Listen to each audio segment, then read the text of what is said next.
First, you have some time to look at questions 1 to 5.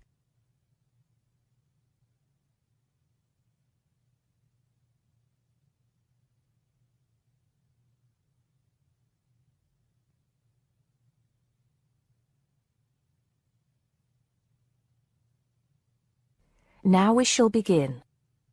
You should answer the questions as you listen because you will not hear the recording a second time. Listen carefully and answer questions 1 to 5. Good morning, Mr. Thompson. Can I speak to you for a moment? Of course, Jamie. Come in. Have a seat. I've just finished looking through the reports for this term. It looks like the pupils are doing very well. Yes, I think they are. It's all going fine. So, Jamie, what's on your mind? Well, I've been thinking about next month's camping trip, the one for Year 10. Yes, we've got it scheduled for the 23rd to the 26th, if I'm not mistaken. Actually, I think it's the 24th to the 27th. Let's just check. Oh, right. Yes, you're right. So... Well, I've been thinking about how we might possibly make this year's event even better than last year's. Not that last year's wasn't great, but... Suggestions for improvement are always welcome, Jamie. So, what have you been thinking about? Well, to tell the truth, I wasn't completely happy with the camp we used last year. It was rather small, and I didn't feel that the grounds were particularly well kept. Go on. I did some searching, and I think I found the perfect spot. It's called Shepton Meadows, and... Is that the campsite in the Lake District? No, actually it's just outside Carlisle. It's a huge site, and it's on a lovely lake, Lake Brant, I believe it's called.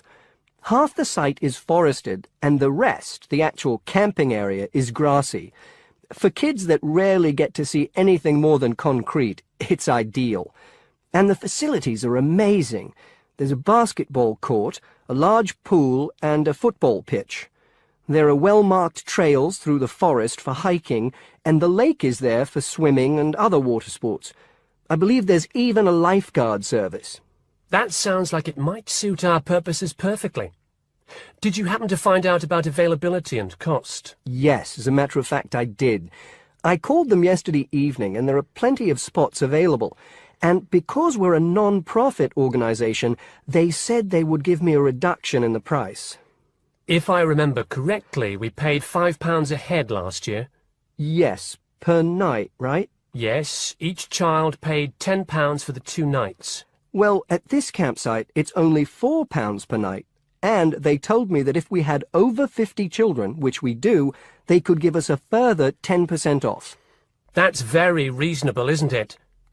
Well, from what you've told me, I think we should probably go ahead and book. Excellent. I'm sure the children will love it. I'm sure they will. Before you hear the rest of the conversation, you have some time to look at questions 6 to 10.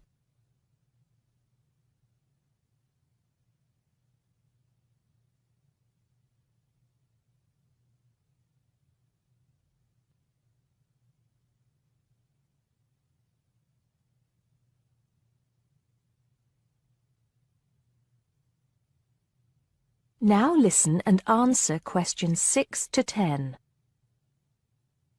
Now, Jamie, have you given any thought to an itinerary by any chance? As a matter of fact, I have. Wait 1 second. Yes, here it is. I've made a few notes. Okay, so, now, these are just ideas, of course. Yes, go on. Let's hear what you've got. Right. We time it so that we arrive at the camp around 7 on Friday evening. It'll still be light then, and we'll have plenty of time to set up camp and get ourselves settled in. At 8, we could have a barbecue, you know, hamburgers and hot dogs, something that's nice and easy to prepare. And that children love. Yes. Then, lights out would be at 9:30, so the children will get a good night's sleep and be up bright and early at 7 on Saturday morning. Breakfast would be at 7:30, an hour's hiking from 8 till 9, and then a couple of hours at the lake. That would take us up to 11. I think that an hour of free time would then be in order. Let them have a chance to explore a bit on their own, you know. Yes, Great idea. And then?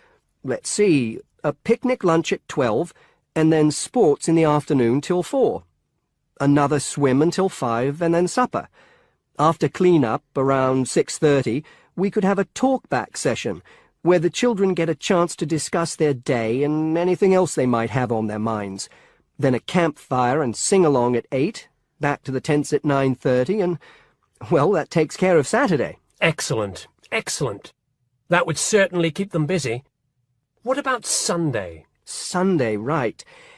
As on Saturday, same wake-up and breakfast times, and then I thought we could go on a bit of a day trip. There are some caves about an hour's walk from the camp, which I thought the children might find interesting. We could leave at 8, which would mean we'd get to the caves at 9. They could explore for a couple of hours, and we'd head back at 11. 12 o'clock would see us back at the meadows. An hour's swim, and then lunch at 1. Then we could have organized games in the afternoon until supper at 5. It would take us an hour to clean up our sites and pack up. We'd be on the buses at 6 and all set to head back into the city. Well now, you've certainly put a lot of thought into this, Jamie, and it's paid off. I think it sounds wonderful. I can't think of a thing that needs to be changed. Let's go for it. Brilliant! I'll get the itinerary printed up and put it up on the notice board this afternoon.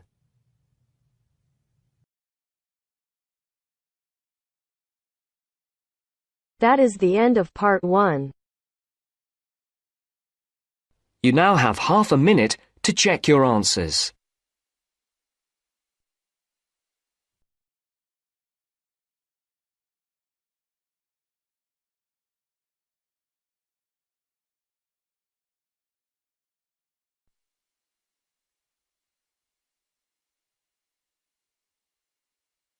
Now turns to part 2. Part 2. You will hear part of a talk given by a member of staff at a hospital. First, you have some time to look at questions 11 to 15.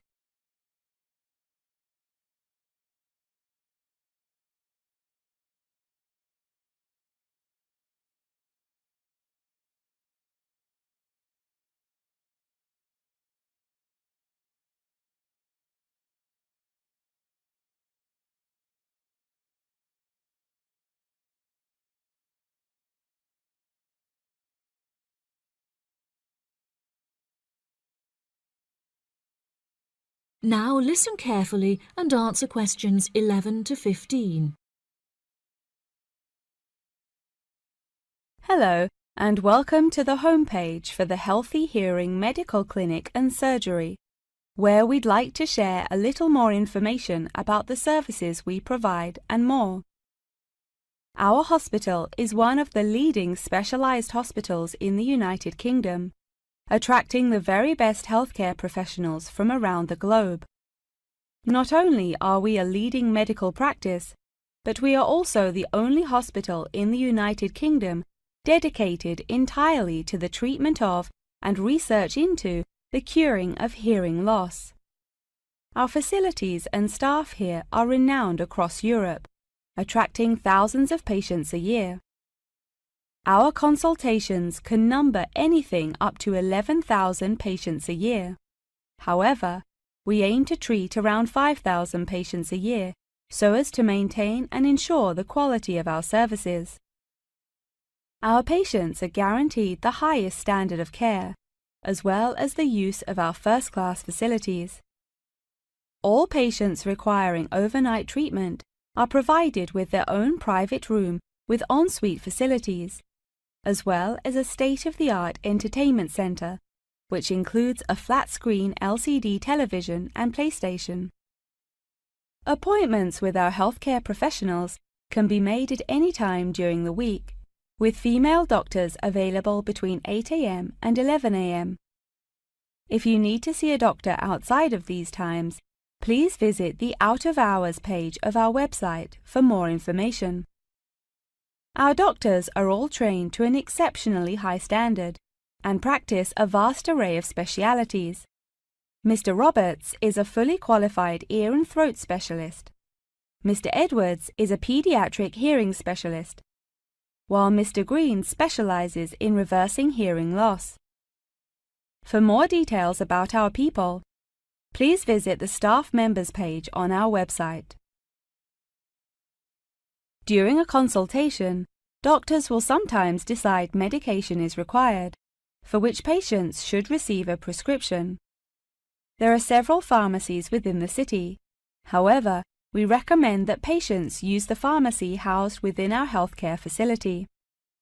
Our in-house pharmacy is well stocked at all times. Our products are competitively priced, and our pharmacists are on hand to help and advise from 8 a.m. until 10 p.m. from Monday to Saturday, and from 9 a.m. until 12 p.m. on Sundays. If you require any help outside of these hours, please see our out-of-hours page on the website. Since the Healthy Hearing Medical Clinic and Surgery also functions as a teaching hospital, we aim to provide our students with every opportunity to expose themselves to medicine in practice. Therefore, we would like to encourage our patients to give their consent for a medical student to attend their consultations. If our patients are not comfortable with this, there will be a form at reception where patients will be able to opt out. Before you hear the rest of the talk, you have some time to look at questions 16 to 20.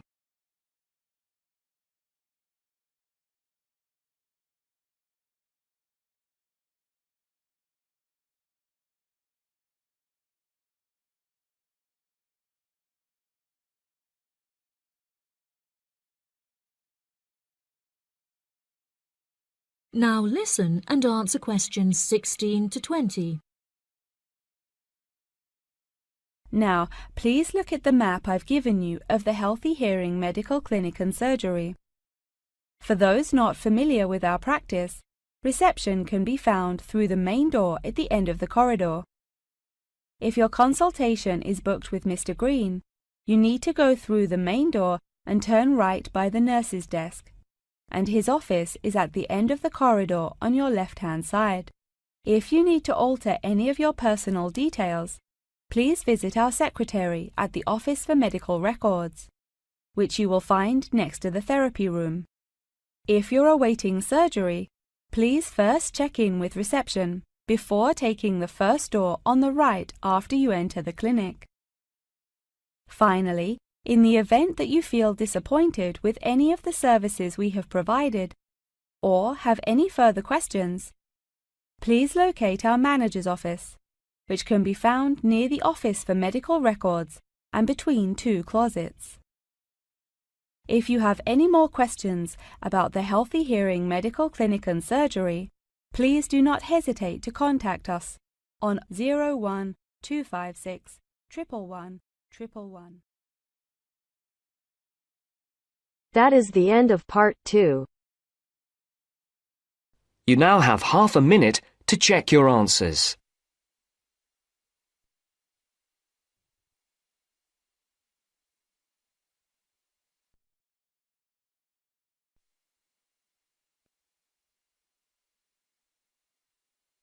Now turns to part 3.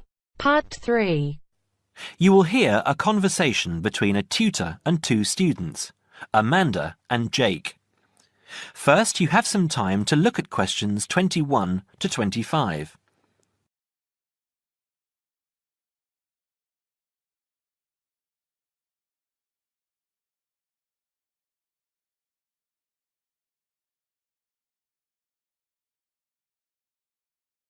Now listen carefully and answer questions 21 to 25.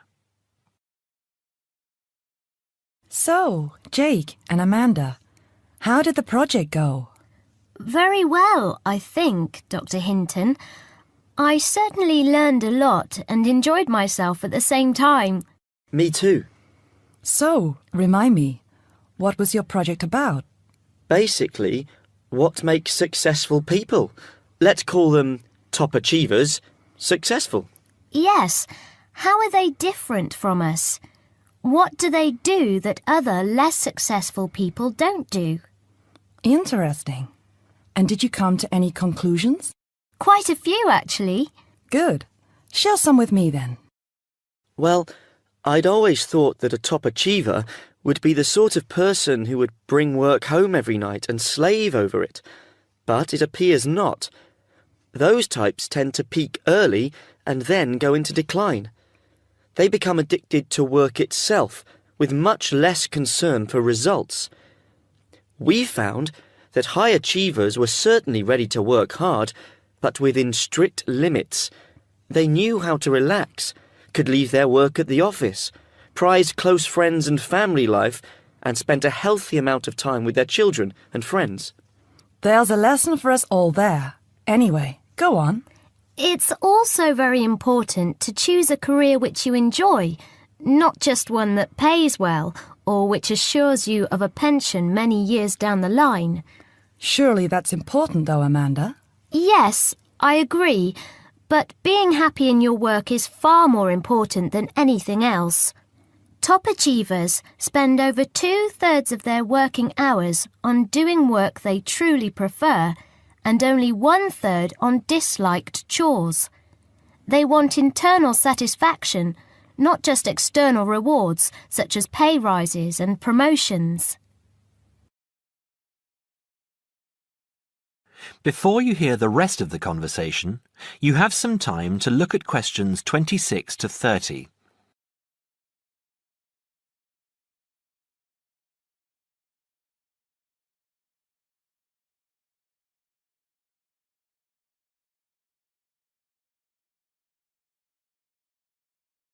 Now, listen and answer questions 26 to 30. Actually, in the end, they often have both, because they enjoy what they are doing, so their work is better and their rewards higher. Yes, Jake, that certainly makes sense. Now, can I ask you something? Do high achievers, as you call them, take many risks? Yes and no. I interviewed one business executive who told me he was able to take risks because he carefully considered how he could salvage the situation if it all went wrong. He imagined the worst that could happen, and if he could live with that, he went ahead. If not, he didn't take the chance. Other people prefer to stay in what I heard described as the comfort zone setting for security, even if it means settling for mediocrity and boredom too. Would you call top achievers perfectionists? Contrary to what I expected, no, I wouldn't.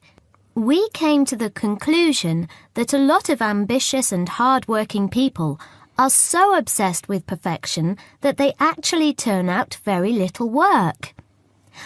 I happen to know a university teacher, a friend of my mother's, who has spent over 10 years preparing a study about a playwright. She is so worried that she has missed something, she still hasn't sent the manuscript to a publisher.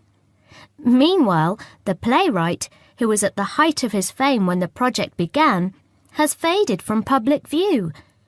The woman's study, even if finally published, will interest few people. So, what has this got to do with top achievers? Well, top achievers are almost always free of the compulsion to be perfect. They don't think of their mistakes as failures. Instead, they learn from them, so they can do better next time. Well, would you call them competitive? High performers focus more on bettering their own previous efforts than on beating competitors. In fact, we, came to the conclusion that worrying too much about competitors' abilities and possible superiority can be self-defeating. Yes, and we found that top achievers tend to be team players rather than loners. They recognise that groups can solve certain complicated problems better than individuals and are eager to let other people do part of the work. Yes, loners, who are often over-concerned about rivals, can't delegate important work or decision-making. Their performance is limited because they must do everything themselves. Well, it looks as if you two have done a thorough job and learned something into the bargain too. Now, there are just a couple of points I'd like to clarify with you. That is the end of part 3. You now have half a minute to check your answers.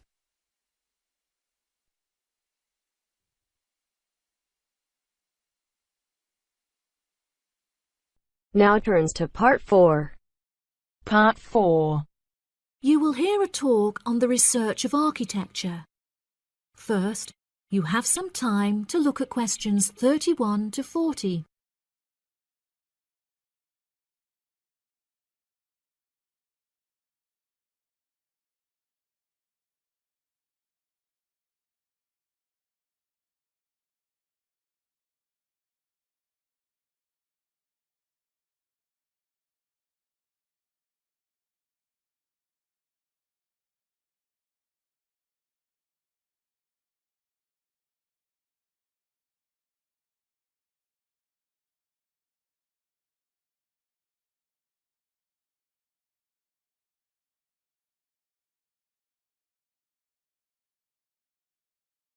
Now listen carefully and answer questions 31 to 40. Welcome, class, to your very first lecture in this series on architecture, conducted by myself, Dr. Torben Dahl. Today we will be looking into the relationship between climate and architecture, where I will be giving you a critical overview of the main climate influences that shape the design of buildings.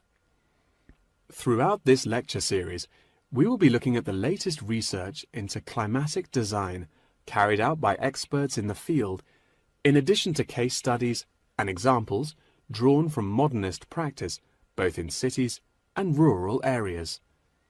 Now, acid rain is one of the climatic elements with the most devastating effects on our architecture.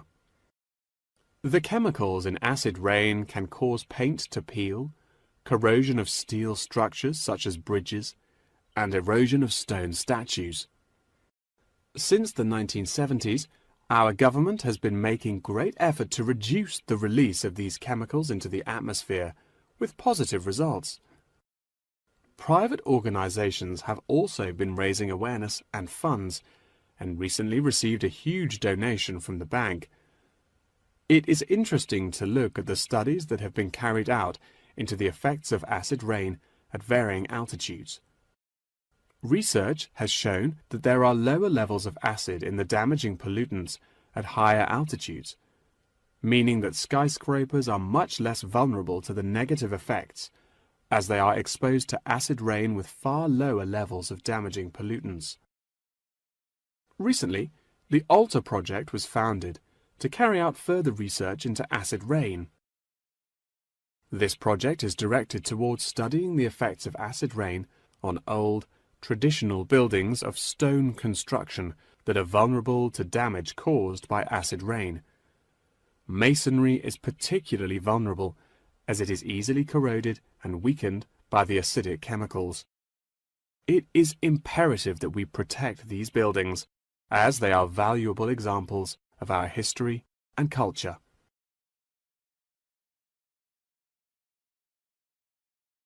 Pollution is one of the main sources of concern in the present day.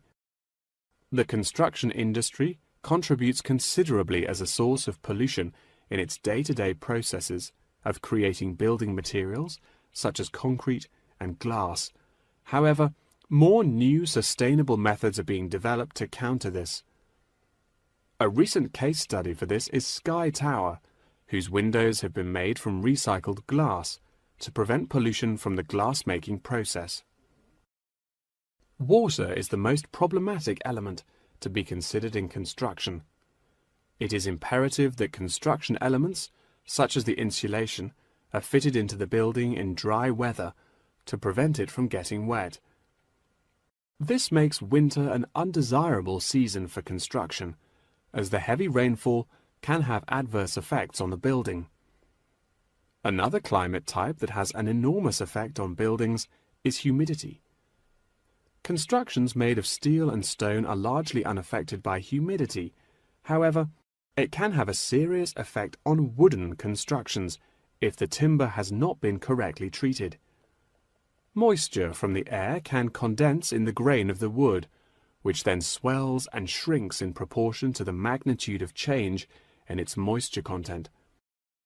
This variation in size can have disastrous consequences. In areas of the world that are prone to earthquakes, certain design and environmental conditions are preferable for protecting buildings in the event of a tremor. Engineers have come up with numerous building procedures to help minimize shaking in buildings. For example, tall buildings have height restrictions and counterweights, and multi-story buildings have reinforced floors and walls. Ground conditions are a cause for worry in many constructions, as often the soil is of the wrong density to protect the foundations. Luckily, technology has now been developed that can help to minimize damage by earthquakes. Seismic sensors can give prior warning when an earthquake is about to happen, so that preparations can be made to protect both the people and the buildings from harm. The movement of building structures can now also be measured and monitored over time by architects. It has been expressed by architects within the design community that it would be valuable to be given special courses for designing buildings within earthquake zones. Guidelines are also expected to be produced by the government in the near future that will give architects a universal checklist to follow. That wraps up the lecture for today. Please remember that attendance is mandatory. That is the end of part 4.